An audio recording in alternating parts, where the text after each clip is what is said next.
I'm Steve, I'm Thomas. and this is Things You Need to Know About.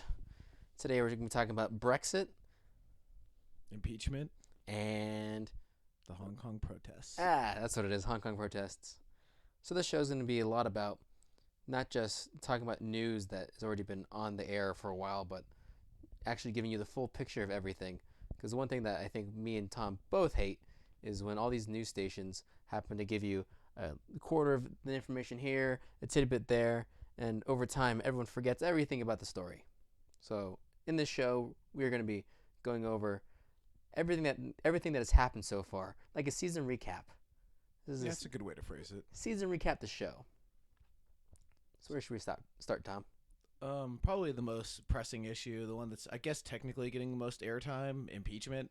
Even though viewership really isn't reflecting that, hence why we have an episode on this. Well, I mean, no one watches TV anyways. Yeah, that's true. Like, it's all YouTube, Facebook, and Instagram, which is objectively worse. Because it's just a picture being posted that's like, look at this. Look at this fake news blurb, that picture photoshopped of Obama, bowing to somebody. Like, that's obviously not real, but people don't know how to, see shoops. I'm sure there's a decent portion of the population that gets their news from memes. But them Zumas. Regardless, though, it's actually been streaming live on YouTube, and people still just aren't really... What, the whole impeachment? I've been listening to C-SPAN level? What's your definition of C-SPAN level? Just a camera in the corner of the courthouse, and they're just... Yeah. Man. Yeah, people still don't know shit. I've actually wasted, portions of my life listening to it. It's pretty bad. I can only imagine. Very, very boring. I want that time back. You're just 7 minutes closer to death. Yeah. And watching Adam Schiff. Oh my God. It's a beautiful day. Yeah. I mean, I'm definitely... full disclaimer, we have our biases, like any red-blooded human. Also, we're definitely not anywhere near, knowledgeable in the real ins and outs of the political spectrum. We're just very avid political people. Yeah. That are concerned with the fact that everything's becoming a joke. Left, right, up, down, center. Yeah. It's becoming a shit show. It's like satire suddenly became reality. We are living our own sitcom. And we're getting low ratings. Yeah, we are. So anyway, going back to impeachment. So the actual transcripts themselves that this entire impeachment is based off of, really, it's a lot of Zelensky and Trump stroking each other's egos and be like, "Oh, it's very great talking to you." No. Oh, yeah. No, one of the quote is, "Oh, it's fantastic that you're here." And it's a lot of high-fiving, which you're talking to another politician who just got elected, and they're both... Well, the history of Zelensky is impressive enough. He was a comedian in the Ukraine who played the last president in a TV show, and people liked him so much, they elected him president. So, talking about, the dark horse, he is a black Mustang. Yeah, it'd be like if Alec Baldwin got elected after Donald Trump. I'd pay a couple dollars for that.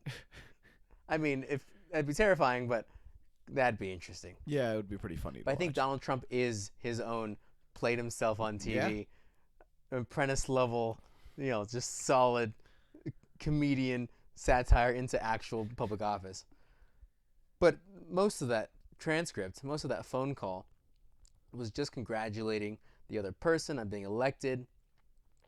A lot of the political jargon of do better and improve blank, and then there's a little blurb that Trump asked Zelensky if he could look into this Biden thing. And that was it. It is literally one sentence. Yeah, and there's also a mention of there's a couple of mentions of the prosecutor that Biden had fired. But again, it sounds like, okay, Biden's defense for that was that he was trying to weed out corruption in Ukraine. Which has never had a good history when it comes to ethical and moral people of the people. It's been pretty shit. I mean, they're Well, you can't trust that from a country whose motto is Ukraine has not perished yet. It's also, they're Russians. They're all Serbians at heart. They're Russians at heart. So yeah. Anyway, so this whole impeachment, it's almost like they threw a gasoline on something. It was just they were hoping it would catch fire. Yeah, From my yeah, understanding. it's just throwing enough pasta at the wall that eventually one piece has enough sauce on it that quite possibly maybe if there's super glue on the wall and it's a really humid day that maybe a piece of ravioli might stick. And it's been that the entire way down ever since the Russia allegations in the beginning of the election and trying to make him that he's a Russian agent and that Steve Colbert famously quotes that Trump is Putin's cockholster. For that was beautiful. That it all comes down to this: that he's corrupt for corroborating with a foreign power to interfere with a candidate in the upcoming election. Yeah, and that's what the whole Mueller report was about. And this whole thing comes off as like radically disingenuous, just because the whole time the Mueller report was, the investigation was actually taking place. He was saying, "Oh, I have information that he is working with the Russians," and then the actual Mueller report, like the hearings, it was embarrassing to say the least. I believe after that whole court, hearing gets through, one of the things that every news agency pushed out is that there wasn't enough findings to find that Trump was guilty, but he probably still is. Yep. That was the consensus, which in every other court of law, that means that you're innocent. Now, if No, it's not the word. The wording is not guilty. not guilty, correct, not guilty, but if the requirement is placed upon the prosecution to find you guilty or not guilty, Yeah. it's not saying that he can't be guilty. That, well, I mean, maybe he was pissed on by Russian prostitutes, but no one can find the video. Doesn't mean it doesn't happen or it didn't happen. But I mean, there's insufficient evidence. right. But after this exhaustive investigation of millions of dollars and a person that said he had concrete, robust evidence, and then there's nothing there. No. And we just skipped on that and went to the next thing. He talked to some other president and mentioned a single blurb, and that's blown into corruption, abuse of power, general assholery. Orange man bad. Orange man bad. It's kind of what it boils down to, really. And the court analogy that you were making, it just sounds like the prosecution, these Senate hearings, like coming maybe like a few days into the trial and saying, okay, yeah, well, we need more evidence.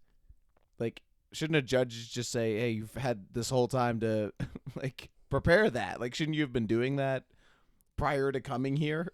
Yeah, there's primary investigation. Most courts of law do all their investigation before they go to trial. Because once you're in trial, now that's when you present the evidence, and these clever, crafty lawyers do their thing and sway a jury. But the jury is the Senate. And they're also lawyers. And mostly. they're all 80% of them are all lawyers. The time that we hate lawyers, now it's coming into, all these lawyers being politicians. Now it's coming handy because they all know the legal system, Democrat and Republican. Yes. And it's becoming a joke.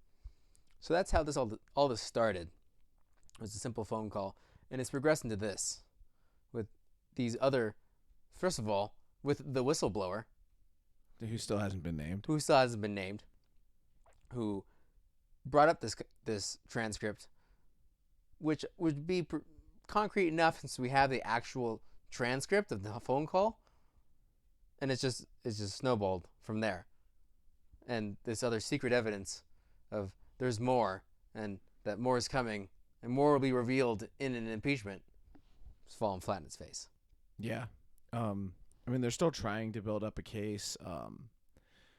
The big thing right now that's in current development is getting John Bolton on the stand, considering Bolton's got a book coming out. The warmonger, and Johnny boy. Johnny Bolton. But yeah, Trump blatantly called him a liar, which is probably not a good thing to say in public. Like, he's not, if I was a lawyer, I wouldn't want Trump as a client personally. No, Rudy Giuliani has his hands full. And Rudy Giuliani too. That's a guy I wouldn't want as my lawyer. Like It's so crazy it just might work. yeah, right. The worst client and worst lawyer. It's an 80s movie right there. Together with their dog Airbud. Dude, if they added an Airbud cameo, I would lose it. That'd be But fantastic. it's like Tango and Cash, the court case. Tango Like and Cash, Black and Tan, Rudy and Don. Rudy and Don. That's a shirt. Yeah, that is a good shirt actually. Regardless, so and people like senators like Mitt Romney saying they would be open to more witnesses is kind of paving the way for John Bolton to take the stand. So the Republican rebuttal is, all right, let's have Hunter Biden take the stand as well. Like, what was he doing sitting on the board of Burisma, having no experience in the field, and his only qualification being that his last name is Biden? And that's where Trump asking Zelensky for this investigation is because of the fact that Joe Biden was able to remove this quote-unquote terrible investigator, this Ukrainian chief investigator, who may or may not been investigating Hunter Biden, working for this company Burisma, making this outlandish cash, $50,000 a month, $80,000. The number doesn't matter. Too much money to a person that has no experience working for a multi-billion-dollar natural gas company, which mines natural gas, who also is owned by a Russian oligarch who was wanted for embezzlement. Touch up on that. Racketeering. This is a good one. General mischievous and crimes, and is wanted by the Ukrainian and Russian government, and is currently nowhere to be found. We have no idea where this guy is. Owns the company that Hunter Biden worked for. Real convenient. Real convenient. Yeah, I mean, possible homeboys with Putin, though. Kind of, sort of, maybe. So, Putin could be covering this guy's tracks and then just saying, like, he's got to be out there somewhere. We just got to keep looking for him. You guys got to find him. I'm also not going to help you at all. Yeah. But, hey, you should probably do that. Maybe figure it out yourselves. While he's, probably, messing up their investigation behind the scenes. Doing God knows what. Yeah. And he was Hunter's boss. So what does that tell you? It doesn't really tell you anything specific like, oh, that's a smoking gun. But when your association is really shit fucking people. Yeah. And then the president of your country asks the president of that country, hey, you should look into this. And you get offended. Who's really the asshole? But it's a quid pro quo. So the main thing with impeachment, though, is them trying to... Okay, so they're calling what Trump did an abuse of power because the Democratic Party, and I'm saying Democratic Party, even though it's not really the party itself, it's the people involved in it and who are pushing this are in that party, are saying that he was doing it to cripple Joe Biden for the 2020 election. Because Trump is afraid of Sleepy Joe coming for him. Yeah. With them hands. As opposed to, I guess the other side of the argument is that this is researching past events and wasn't geared towards the upcoming election. And again, going back to Trump being a rough client to defend, instead of saying like, okay, yeah, maybe it wasn't the right thing for me to do to look into that, but it's not impeachable. He's just saying, I am the most innocent person in the history of the world. No one's been more innocent than me. Trust me. Everyone knows this. I've never done anything wrong in my life. I'm the modern day Jesus. Have you seen the unemployment numbers? Have you seen black unemployment? Yeah. They're the lowest they've ever been. Come on, guys. Once we get the illegals out, the blacks will have their jobs. It'll be fine. We're improving the economy. The Dow's at the highest it's ever been. We're making jobs for everybody. We're all going to be rich. We're going to be living large. It's going to be great. So that's pretty much where impeachment is right now. We're definitely going to see some fireworks if John Bolton takes a stand, but I don't think any reasonable person expects the Senate to vote this in. No. In fact, it was impressive that it got past the House.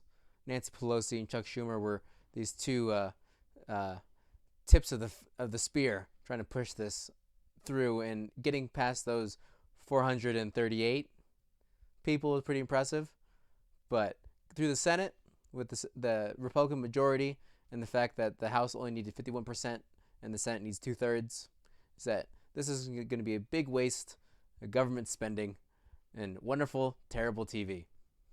And then it's going to be over, conveniently around the time for the election. It's almost like they're doing it to just give us cannon fodder and the masses entertainment to get riled up for. It's like they planned this on purpose. It's like it's all the CIA's fault or something. So I'm pretty sure that's all anybody needs to know about impeachment as of the 27th of January 2020. Sounds about right. Yeah. Trump didn't do anything wrong. We have that in writing. Nobody believes it. Spend lots of money on lawyers and TV. Perfect. Sounds great. Yeah, that's a nice wrap up. So, do you want to go across the pond? Across the pond, our friends that drink all the tea are going through their own problems. Brexit is their hot commodity, and coming up in 4 days is going to be another official end of Brexit, when it's officially supposed to start, whether they have a deal or not a deal. And they have been going through that for a couple years. If you don't know, Brexit... 4 years. 4 years. A long time. Yeah, almost 4 years. It'll be 4 years in July. Yeah. Brexit, if you guys don't already know, was the separation of the UK from the European Union, because the people of the UK found that being part of this coalition of states where they have no representation is not a good deal. How the EU works is that all these states join up together economically, politically, financially to work together, and it all started after World War II. So France and Germany didn't fight each other and get all sweaty again, and so they could reform steel production. It's kind of devolved from that into this basically United States of Europe, and where everything is headed by the capital city in Brussels, where there's European Union representatives that aren't voted by any of the other states. Germany appoints that person, France appoints that person, but the people that live in the constituents of these countries don't get to choose. But at Brussels, in the capital of the EU, they make policy that absolutely affects the lives of these people. So in 2017, the British people were given a referendum. It's 2016. 2016. Edit that out, Jamie. 2016, they were put up to a vote to choose whether they would stay or leave in the EU under the wonderful government of David Cameron. And they chose to leave. And it was supposed to end in 2 years. In 2 years, they're supposed to make a plan, figure things out, make new treaties, remove other treaties, become separate countries, and it's not done that. It's taken another couple years of basically shit talking. Yeah, it's been a lot of in and out. Sort of like Theresa May took over after Cameron stepped down because he wanted to stay in the European Union, but she also wanted to stay in the EU, so that's kind of a weird choice for. And also advertised that Brexit will happen inside of X amount of months, and then basically wallowed around like a hippo, just making this meander and go as slowly as possible and not getting anything done. It's honestly quite confusing, even for us. I mean, we went on Wikipedia, which is the number one source to get information. So, obviously, Boris Johnson was a better fit for the leadership of the party and the United Kingdom, considering he was behind Brexit. However, he was making promises, by the end of October, we'll have Brexit, nothing. However, the most recent UK elections that saw Conservatives surge, what was it, 80 seats that they took? Yes. UK Parliament is very similar to the House of Representatives, where every single county in the UK has their person that they elect, and they have many more parties. They have a leftist party, a right party, but they have multiple others, and they all give representation, unlike our two-party system with one or two independents that spitter and spatter around. They have a lot more, I would say, representation, but it's basically one or the other. And this last go-around, which happened a couple months ago, the Conservatives took a massive lead, And as such, Boris Johnson was made prime minister, the head honcho of the UK right now. So he's promising Brexit. Yeah, for them to finally get the ball rolling in 4 days. We'll see if obviously promises have been broken in the past. So the issue gets pretty complicated though when you think of, okay, the United Kingdom is one solid nation state, but it has countries within it.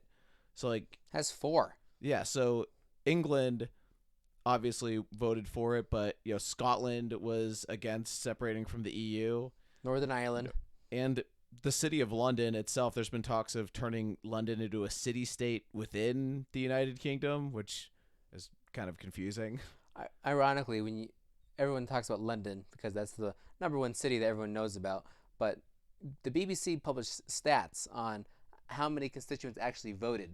And for the referendum, 75% of all people in the UK voted for it, which is a high voter turnout. Yeah, it is. But for the city of London, 6,000 people voted. You're shitting me. Who gives a damn about 6,000 people?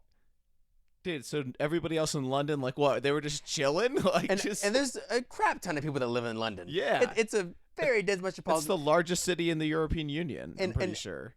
The city of London is very much like Las Vegas. The actual city of London is very small. Yeah, you have mentioned that. But there's still a crap ton of people that live there. Yeah. And a crap ton of people that vote.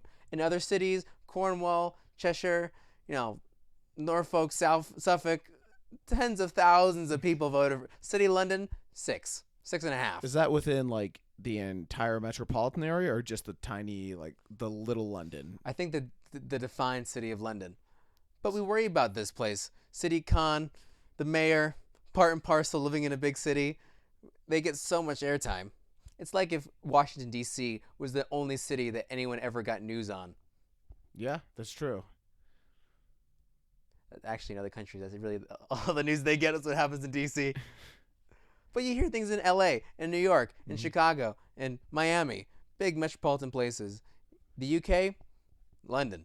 Yeah, you don't really hear about Manchester, Dublin, Leeds, Kent, Westminster. There's so many cities, guys, and so many millions of people live in the UK. But London, just a spit in the bucket. Nobody cares about London. Yeah. So probably the most interesting, I guess, blowback from this is if Scotland votes for independence and then becomes an EU country again after splitting from the United Kingdom. Well, they had a vote for that before Brexit. Yeah, they did. They were given the vote, do we leave or remain? That was when they were still in the EU, though. That's when they were still, all the same gang. But back then, they didn't want their freedom. It was a close vote, though. Horseshoes and hand grenades, my friend. Doesn't matter. And the other thing that I've heard tossed around, I highly doubt it, but people, again, there's definitely a movement in Northern Ireland to unite with the Republic of Ireland, and sentiments against that are at an all-time low, probably because religious tensions aren't as bad as normal. That was the classic incident of the Troubles back in the day, of the separation of the Protestants and the Catholics. And this actually may be what unites them. Yeah. This could be it. Because the Republic of Ireland is one of the most pro-EU, European Union countries, out of the 27 member states. Yeah, but I think they remember. They remember what happens. Remember? They remember separation and how painful that is when there's, wars in the streets. Ireland's had a rough time. Yeah, I mean, I highly doubt that Northern Ireland would join up with the rest of the island, but you never know. It's a funky place. Wales, there's multiple countries. Yeah, I haven't even heard about what the Welsh turnout was for this. Did they even? The Welsh have a great flag. Yeah, they do have a sick flag. It's a green and has a massive red dragon on it. It's great. And Gareth Bale. Gareth Bale. He's a soccer player. No one cares about soccer. Euro Cup is this summer. Yeah. Ronaldo. Got one. I'm done. I don't even know if he still plays. Anyway, though, anything else to add about Brexit? Brexit. It's a shit show that should have happened years ago. And because of politics, which are same around the world, it's become this massive, overstuffed, bloated government, almost institution at this point, that may or may not end in 4 days. And that's Brexit. Now, when it comes to separating from your home country, the third bit of news that's important is Hong Kong. You probably heard it in the news. There's been protesting for the last couple months. Actually, there's been protesting for the last 300 days. It's the longest protest in written history. Wait, seriously? Yeah. And definitely the longest in China. And Hong Kong is possibly the most important when it comes to human rights. Because Hong Kong has been protesting since, what is that, February? March?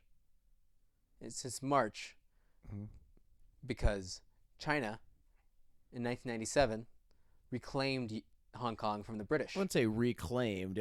That makes it sound forcible. It was a treaty. It was a 99-year lease. The United Kingdom held on to Hong Kong starting in 1898. And it's like you gave someone a dog that was yours for a couple of years, and you put it in a cage, and the dog didn't want to go with the new owner and bit the new owner every single day, and the new owner really wanted it back. Yeah, the owner gave you a puppy, you raised it, and they gave it back, and now the dog hates you. Yeah. Yeah, pretty much. Pretty much.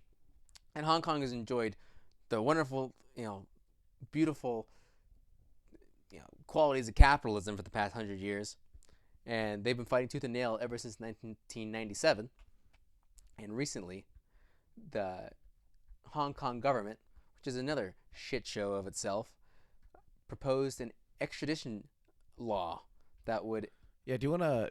Let's get just give a little exposition here. A couple from Hong Kong went to Taiwan. The boyfriend killed the girlfriend and then came back to Hong Kong, later confessed to it. However, since he committed the crime in Taiwan, which Hong Kong doesn't have any extradition agreement with, concerning the one China policy, all that jazz, he couldn't be prosecuted.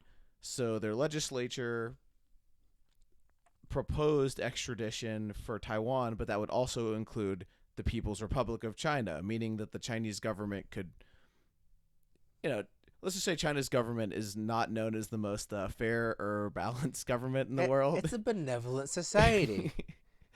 The leader is Winnie the Pooh. That's a guy I can trust. That's a guy I can trust. When your name starts with an X, that's how I know you're a good guy. So, Xi Jinping could pretty much pick people out of Hong Kong and take them back to Beijing to try them. So that's what kicked off the protests initially. And communism has never disappeared anybody, ever. Never. Never, ever. The Soviet Union was a paradise. For the people, by the people, of the people. Socialism. It's a winning hand. So this extradition bill gets proposed, and the people go batshit insane because they understand the ramifications of being able to be charged with a crime in China and then being extradited back to China. Because there's a very good chance there's a lot of people in Hong Kong that maybe can't go back to China. And having that kind of precedent would be terrible. So they started protesting. And it has evolved, as you could say, into a 5-portioned, pillared demand list. That one, the people of Hong Kong could have actual elections. Because right now, their Hong Kong politics, they don't actually vote for the head honcho there. The person who runs the joint isn't actually voted by the people. It's a weird 12,000 person electoral college that gets appointed by people in China, and it's more than half. Like, they vote on 40% of the seats, and then the other 60 are appointed by businesses who have every interest to appease China for their pockets. So they put in a whole bunch of pro-Chinese delegates, if you will. So that sucks. Secondly, they want the now leader of Hong Kong special area to resign from having this retarded type of legislation pushed forward. They want additional human rights because being part of China under the one China, two systems policy, it's actually 3 systems because it's the same thing with Taiwan. Yeah. Which no one recognizes it as Well, not being China. Taiwan's different though because it's more autonomous. Like China has, There there is a convenient moat around Taiwan. yeah, It's really useful. And the U.S. Navy is there, so that helps. Right. So they want the now chief executive Carrie Lam to resign because she's doing nobody any favors. Remove this extradition treaty and basically make Hong Kong its own city-state, its own country. And this has been met with universal, just a crazy amount of resistance by the government.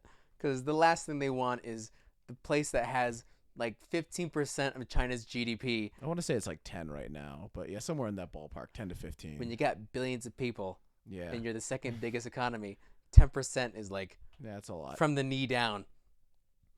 And being disabled like that, that's some money right there. Shocker though, like China would let an area not be autonomous. Unheard of. So these protests start, and they started with more civil disobedience, organizing in the streets, and there's some solid police response, but nobody really got hurt. It wasn't too terrible. People were just showing off. People were showing that their support for their own people. They were showing that they want to have these changes done. And this was all well and good for a couple months, a couple weeks. It was fine, and things escalated. First with the police, supposedly, possibly have killed multiple people, or the allegation that possibly China has hired the Chinese triads to come and beat people up, these protesters. It's the Chinese mafia in layman terms. The Chinese mafia.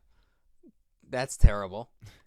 And the just overwhelming anti-riot measures that the Chinese government has imposed. And a lot of ramifications come from that. The protesters shut down the airport for a couple days. Mm-hmm. They shut down train stations. They've made their case known. What they want is not this. And it's in the millions. I don't know if you ever thought about how big a stadium is, but the largest stadium, I believe, is the Michigan College Stadium. Like in college? Yeah. The biggest stadium. Like University of Michigan? Yeah. Their stadium seats like 130,000 people. Damn.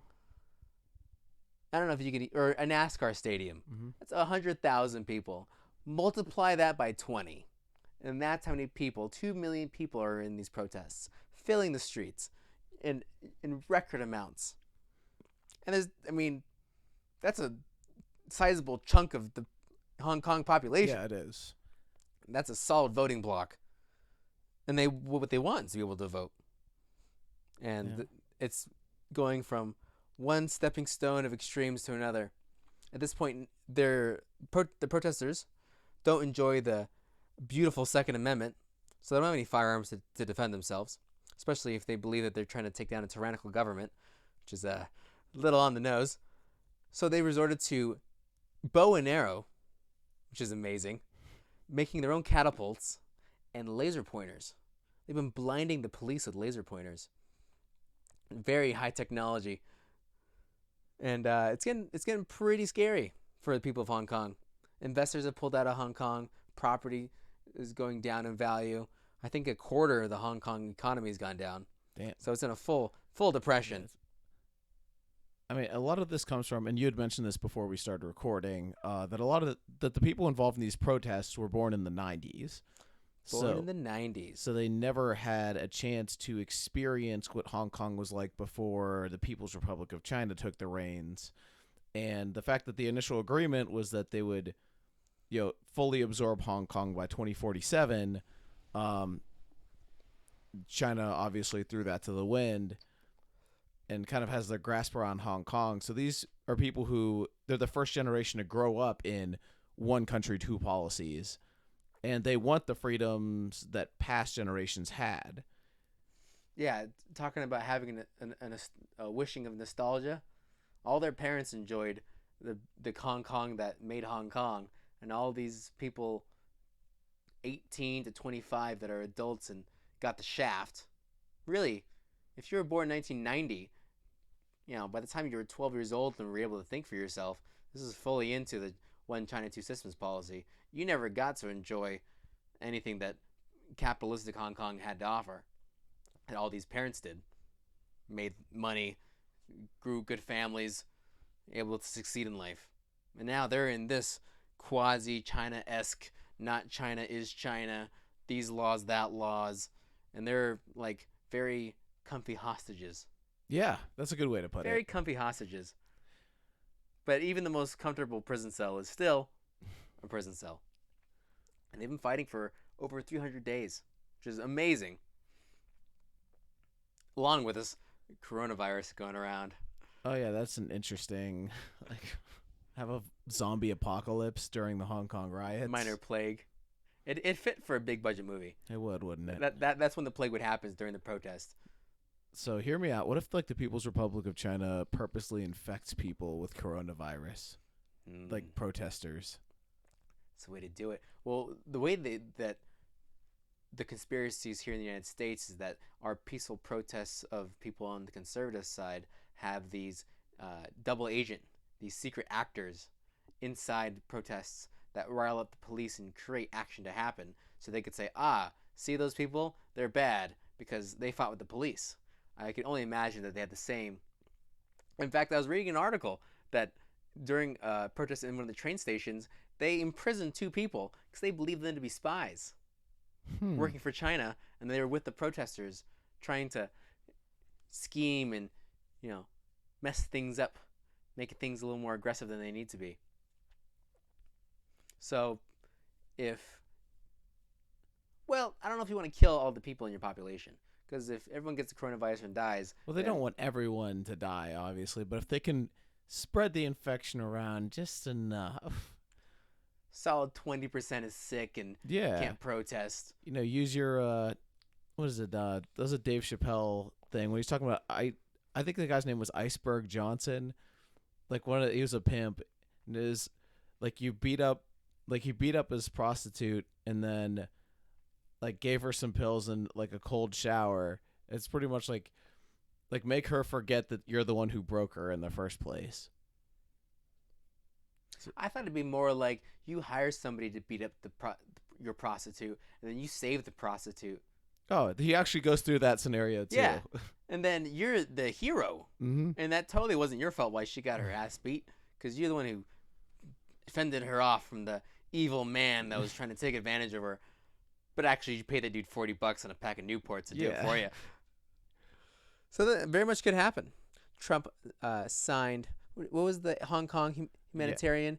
It was more of like a declaration. I'm trying to remember what it. He hasn't really acted on it though, and honestly, in his position, it's not wise to when he's during trade Trump negotiations. Try to insert himself inside another country's political problems. That's the bad thing. Oh, that's news. Yeah, I mean, it gives him a weaker hand while negotiating trade with China. That is true. China. Those tariffs notwithstanding, and this massive trade war we're having, yeah, whatever. Yeah, Just put that to the side. Add something else on there. That's something else altogether. The most important thing about the story of Hong Kong is that it's a large group of people that want to have the same freedoms that are enjoyed by many countries all across the world. And they were just unlucky enough to be born in this certain spot that is and isn't the thing that they love and hate. And it's like a child in between 2 divorced parents. And he's made to choose. Many people that live in Hong Kong, I'm sure, ally themselves with the Chinese and the Chinese government. They're pro Mao Zedong. They're all about the Little Red Book. And there's many people in Hong Kong that want to move over to the West to have the capitalism and the sorts of politics that other democracies have. So they're stuck in between 2 competing ideologies. And then right now they're trying to fight for either or. And they're in a pretty tough position. And that, I believe, is all you need to know about Hong Kong. I think it's all you need to know about Hong Kong. And don't fly there. I would fly there. I'd see a protest. Just check it out. Yeah, but what if the Chinese government suspects you of aiding protesters? They would detain you in a second. But I'm an American. Yeah, they don't care. They might care. Yeah. Eh, Maybe. maybe. Hopefully they don't harvest your organs. I am white. All And right. that's all you need to know. Yeah. This is Steven and Thomas signing out.